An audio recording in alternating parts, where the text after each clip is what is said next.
This week on Pots and Trowels, we're going to look at a selection of evergreens that will give colour and interest in the garden all through the winter and the rest of the year.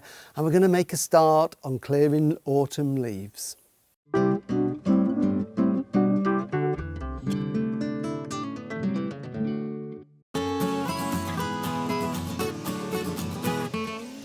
Well, we're in autumn now, the leaves are dropping, and over the next few weeks they're going to start to drop really thick and fast. But what I like to do is to try and start early, get ahead of it, because if I leave it too long we get thick layers all over the place. So especially on the lawns I like to blow them away or rake them off, and I've got a new toy. This is one of these lithium ion battery powered, really powerful leaf blower. So certainly on the lawns and on the grass paths I'm blowing them off for now, because if I leave them on there and they build up too thickly, they first of all encourage the worms to the surface, but they also make the lawn go yellow because it blocks the light. So just every 2 or 3 days I just walk along, blow them out the way, and then later on we can gather them out the borders and they can all go into the compost heap.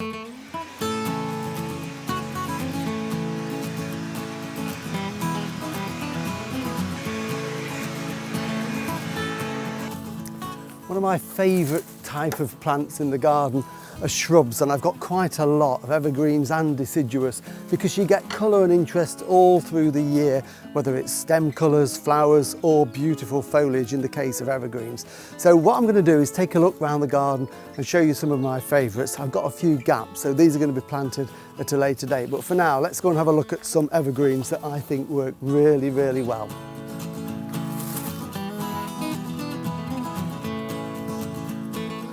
So this is a really good evergreen, ideal for small gardens because it doesn't really get much bigger than this. This is a type of Pittosporum called Tom Thumb, and it makes this natural mound in shape.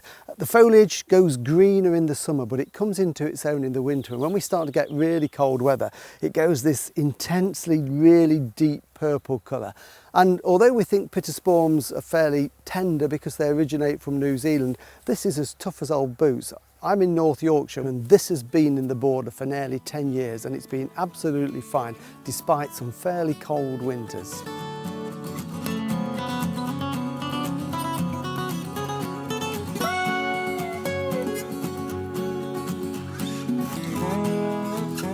Now, in total contrast to that really deep coloured Pittosporum, we've got this one. This is Senecio Sunshine. Now, this has also had a name change like lots of other plants. It's now called Bracken Glottis, but I still remember it as Senecio. And this again is another New Zealand plant, but remarkably tough. Lots of people don't like this because it flowers with yellow flowers in the summer and they don't like those bright yellow flowers. But I find if I prune this in the spring, it doesn't flower on the new wood, and instead you get this lovely silver foliage that is really good if you plant it against something dark as a contrast. So well-drained soil, sunny spot, it's great, and if it does get too big, it's just simply a case of trimming it back in the spring.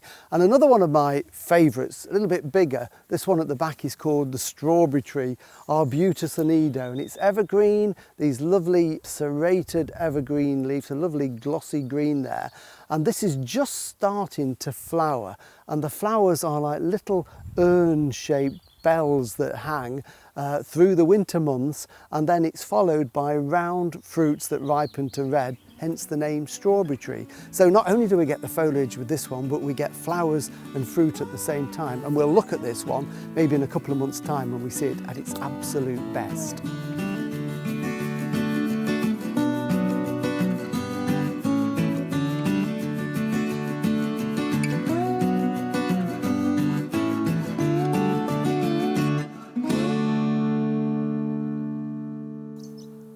One that I particularly like at this time of the year is Skinnier, and there are lots of different types of Skinniers, some with darker leaves, some with white flowers, some with green flowers, some with really red flowers. This one has got sort of a lime green flower on it, but I love it for those leaves, that lovely glossy leaf that's there all year round. These are the actual flower buds, and they stay as a cone right the way through the winter until probably March time, and then they open as little star-shaped flowers. So you've got a long time of interest with this. And the great thing about lots of Skinniers is that they're naturally compact and dwarf and make a mound shape. So these are also good for putting in containers on a patio. And then behind it, one that's a little bit bigger but not a big monster of a plant. It's not going to get too big and take over the garden, and it will actually prune to a lovely shape if you want it to. This is a Photinia, but unlike the one that we often plant, which is red robin, this one has got a very subtle variegated leaf, and I love variegated plants in the garden. And this one will look like this all through the winter, these variegated leaves with this sort of plume, like a flame coming out the top of it. And there's one more I want you to look at just here behind me. Again, another variegated plant. I did say I like variegated.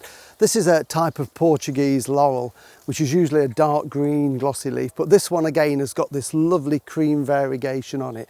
It's quite an open shrub. It's not too dense. It's one that I call a see-through plant because it's see-through. You can see the plants behind it. And I like it also because it's got these lovely red stems. So in the winter, when you get some sunshine on it, it just shines in the garden. And then of course there's all the different types of hebe. This is one of the whipcord hebes, and these have really interesting foliage of all different shapes and sizes, and many of them flower as well. But this is one I want to talk about because this is a type of privet, and we often think of privet as being what we see as hedges, that dark green hedge, but this one is very delicate, very attractive shrub. You can use it as a hedge if you want to, but I like to grow it as just a free growing specimen plant. It would grow to probably 6 feet, but it's one that responds well to pruning if you want to keep it smaller. It's called lemon and lime, and if you grow it in bright sun, you get a much yellower leaf to it. This one's in dapple shade, so it's more limey, but it's a lovely, interesting one through the year.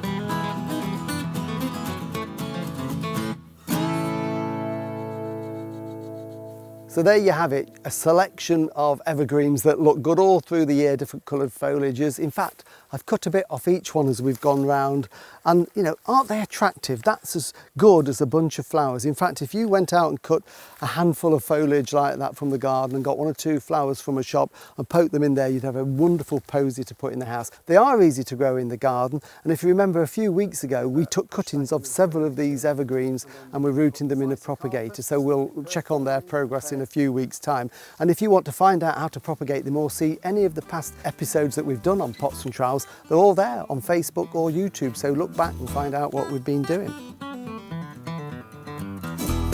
So thank you for watching Pots and Trowels this week. Hope you've enjoyed it, and please tell all your friends and share it. And thank you also to Cobra Garden for their sponsorship. So please join us next week when I'm going to be taking some hardwood cuttings and some rose cuttings. See you then.